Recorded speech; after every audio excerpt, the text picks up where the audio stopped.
और congratulations to all of you. क्यों? क्योंकि धर्मेंद्र प्रधान जो कि छात्रों की हत्या के ज़िम्मेदार भी थे और 100 से अधिक पेपर लीक के ज़िम्मेदार भी थे, जिसकी वजह से बहुत सारे छात्र डिप्रेशन में आकर आत्महत्या की और बहुत सारे छात्रों ने अपनी पढ़ाई तक छोड़ दी। तो ऐसे व्यक्ति का इस्तीफ़ा लेने में कांग्रेस पार्टी पूरी तरीके से कामयाब हुई है। इस देश का जेनजी कामयाब हुआ है, इस देश के छात्र स्टूडेंट कामयाब हुए हैं और इस देश के तमाम वो परिवार कामयाब हुए हैं, तमाम वो लोग कामयाब हुए हैं जिनके बच्चे किसी भी रूप से परीक्षा में बैठ रहे थे या बैठने वाले हैं। तो मैं समस्त देशवासियों को इस अवसर पर बहुत बहुत धन्यवाद देना चाहता हूं और बहुत बहुत शुभकामनाएं देना चाहता हूं। तो देखिए, एक लंबे संघर्ष के बाद लगभग 3 महीने से ये संघर्ष चल रहा था, क्योंकि मई में जो है पेपर लीक हुआ नीट का और उसके बाद से तमाम तरीके से कांग्रेस पार्टी ने और अन्य दलों ने प्रोटेस्ट किए अलग अलग राज्यों में, शहरों में, कस्बों में, ज़िलों में, और इस मुद्दे को उठाते रहे तमाम तरीके से, यहाँ तक कि लाठियाँ खाई, FIR झेली, वाटर कैनन झेले, तमाम तरह की प्रताड़नाएँ झेली। छात्रों ने भी जो है आंसू गैस के जो है गोले झेले और यहाँ तक कि खुद को जख्मी तक किया। तो इन तमाम संघर्षों के बाद एक बड़ी जीत जो है इस देश के लोगों को मिली है। तो ये एक जश्न का समय है। तो उसके समय पर मुझे लगा कि ये जो संदेश है ये समस्त लोगों तक पहुंचना चाहिए, उस हर व्यक्ति तक पहुंचना चाहिए जो किसी भी रूप में इससे जुड़ा रहा। तो ये मुद्दे आगे भी इसी तरह से जारी रहेंगे या फिर अब प्रदर्शन और जो कांग्रेस पार्टी ऐसे ही? नहीं, देखिए, पिछले 11-12 सालों से आप इतने लंबे समय से पत्रकारिता कर रहे हैं। कांग्रेस पार्टी हर मुद्दे पर अपना प्रदर्शन, अपना विरोध या अपनी सहमति या अपनी बात हमेशा रखती रही है। देखिए, अभी केवल ये मुद्दा हुआ है जिसमें धर्मेंद्र प्रधान का इस्तीफ़ा लिया गया है, लेकिन केवल धर्मेंद्र प्रधान के इस्तीफ़े से काम नहीं चलेगा। अभी पूरी की पूरी जो शिक्षा व्यवस्था है वो पूरी तरीके से जर्जर है, पूरी तरीके से ख़राब हो चुकी है, ध्वस्त हो चुकी है। उसको सुधारने के लिए आगे जो ज़रूरी स्टेप होंगे कांग्रेस पार्टी उनकी राय भी देगी और उनके लिए आवाज़ उठाती रहेगी। और मैं तो अभी पहली सलाह अपनी तरफ से ये देना चाहता हूँ कि कांग्रेस पार्टी और तमाम दल मिलकर एक सहमति बनाएं और ये सहमति बनाएं कि जो भी सरकार का हिस्सा है, जो भी प्रशासन का हिस्सा है, जो भी संवैधानिक पद पर बैठा है, चाहे वो छोटी सरकारी नौकरी में हो, बड़े संवैधानिक पद पर हो, मंत्री हो, नेता हो, विधायक हो, सांसद हो, उन तमाम लोगों के बच्चे सरकारी स्कूलों में पढ़ने चाहिए। ये एक कानून बनना चाहिए इस देश में। जब उनके बच्चे सरकारी स्कूलों में पढ़ेंगे, इस देश की शिक्षा व्यवस्था खुद ब खुद दुरुस्त हो जाएगी। आज इस देश की शिक्षा व्यवस्था इसलिए बदहाल है क्योंकि जो नेता हैं उनके बच्चे हमारे टैक्सों से विदेशों में पढ़ते हैं, वहाँ पर मौज काटते हैं, वहाँ पर जो है लग्जरी लाइफस्टाइल में रहते हैं, और हमारे देश के जो बच्चे हैं, गरीब तबकों के जो बच्चे हैं, वो छोटे छोटे सरकारी स्कूलों में जाते हैं जहाँ पर किसी प्रकार की कोई व्यवस्था नहीं है। नीचे उनको बैठाया जाता है, मिड डे मील में भी उनको नमक और रोटी दी जाती है, उनका मिड डे मील तक चुरा लिया जाता है, वहाँ पर भी धांधली की जाती है। कहीं पर दुर्घटनाएं हमें देखने को मिलती है कि किसी स्कूल की छत गिर गई, कहीं पर ये देखने को मिलता है कि छोटी बच्ची जो महिलाएँ होती हैं, लड़कियाँ होती हैं, उनके लिए शौचालय की व्यवस्था नहीं है। तो ये तमाम चीज़ें केवल इसलिए हो रही है क्योंकि हमारे टैक्स से जो ये नेता हैं अपने बच्चों को विदेश भेज देते हैं और हमारे बच्चों की जो है उनको कोई चिंता नहीं रहती।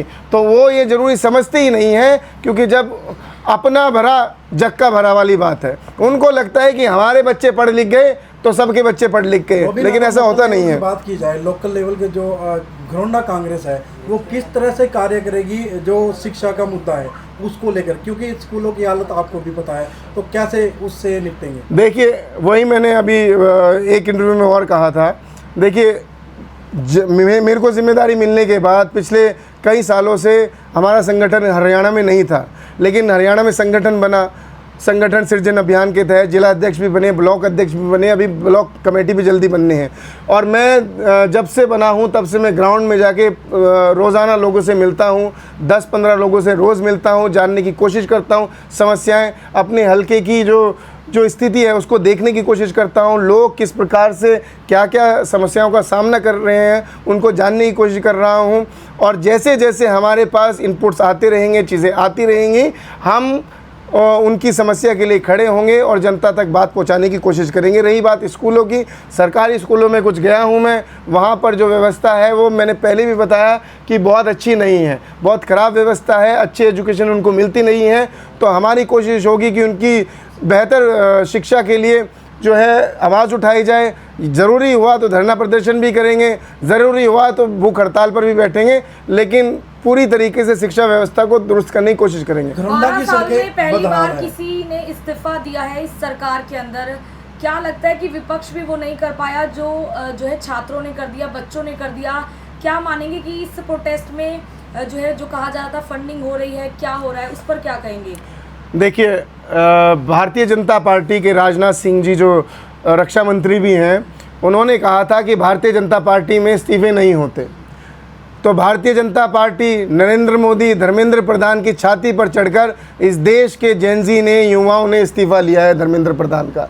यह जब व्यक्ति ऐसा स्टेटमेंट देता है कि इस पार्टी में इस्तीफे नहीं होते, तो कहीं ना कहीं उसका अहंकार बोल रहा होता है। उसको लगता है कि वो बहुत अहंकारी है और उसका वो पावर में है, उसका कोई कुछ नहीं बिगाड़ सकता। तो इस देश के युवाओं ने, छात्रों ने, जेनजी ने और तमाम लोगों ने ये बता दिया है कि कायदे में रहोगे तो फ़ायदे में रहोगे, अन्यथा इस देश की जनता आपको उखाड़ कर फेंक देगी। और मैं नरेंद्र मोदी जी के विषय में भी ये बात कहना चाहता हूँ कि नरेंद्र मोदी जी भी खुद को निरंकुश ना समझें, उनको भी काम इस देश के लिए करना चाहिए, जो ज़रूरी चीज़ है उस पर काम करना चाहिए। और अभी तो प्रधान गए हैं, अगला नंबर आप देखिएगा गडकरी का होता है, क्योंकि गडकरी जी ने भी इथेनॉल के मामले में इस देश की जनता के साथ धोखा किया है, केवल अपने बेटों को फ़ायदा पहुंचाने के लिए।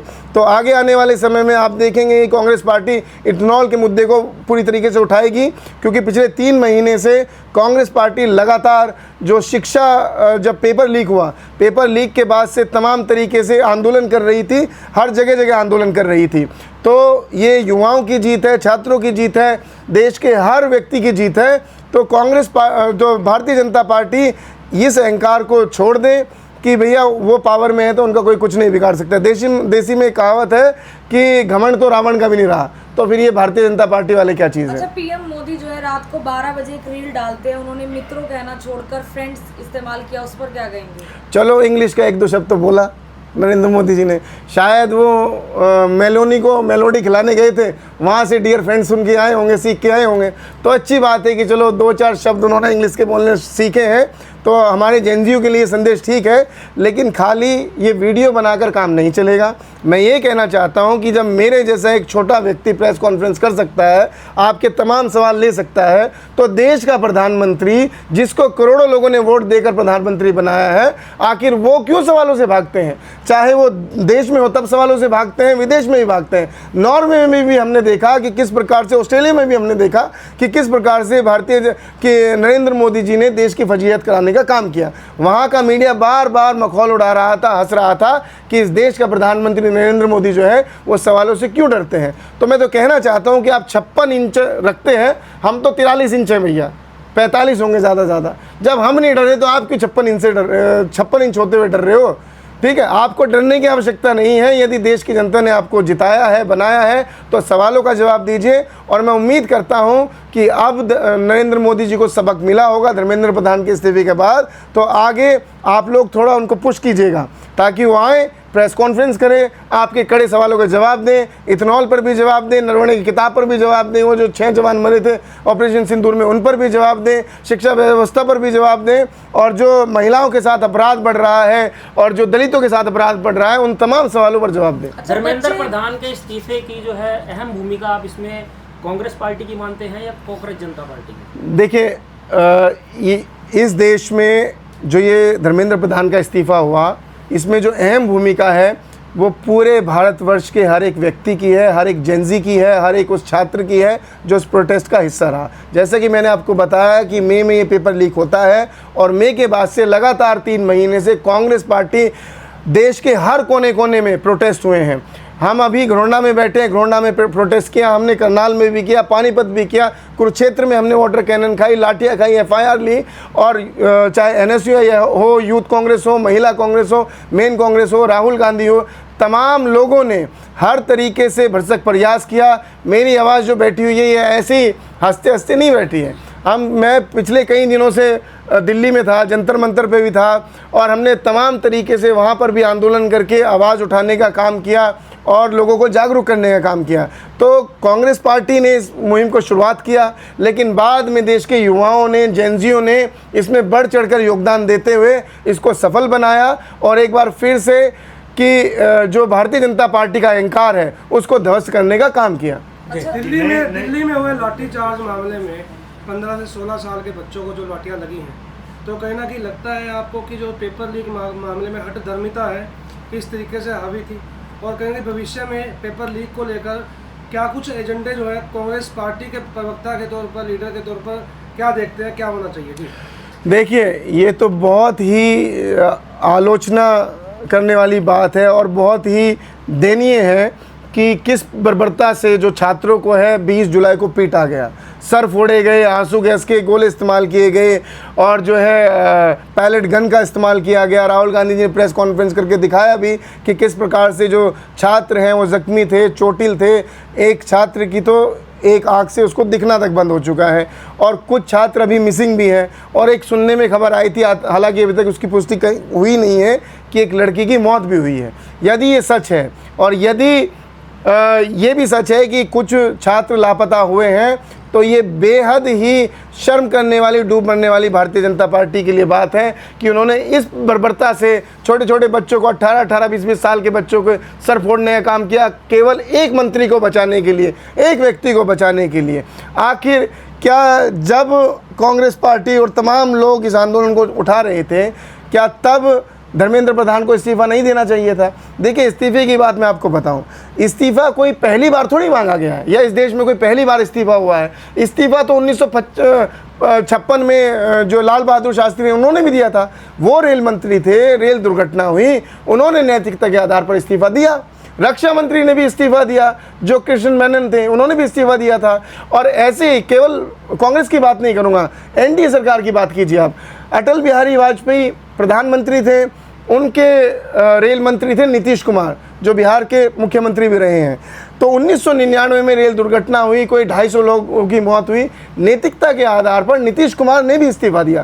कहने का मतलब ये है कि कांग्रेस से लेकर भारतीय जनता पार्टी में नैतिकता के आधार पर इस्तीफे हुए हैं।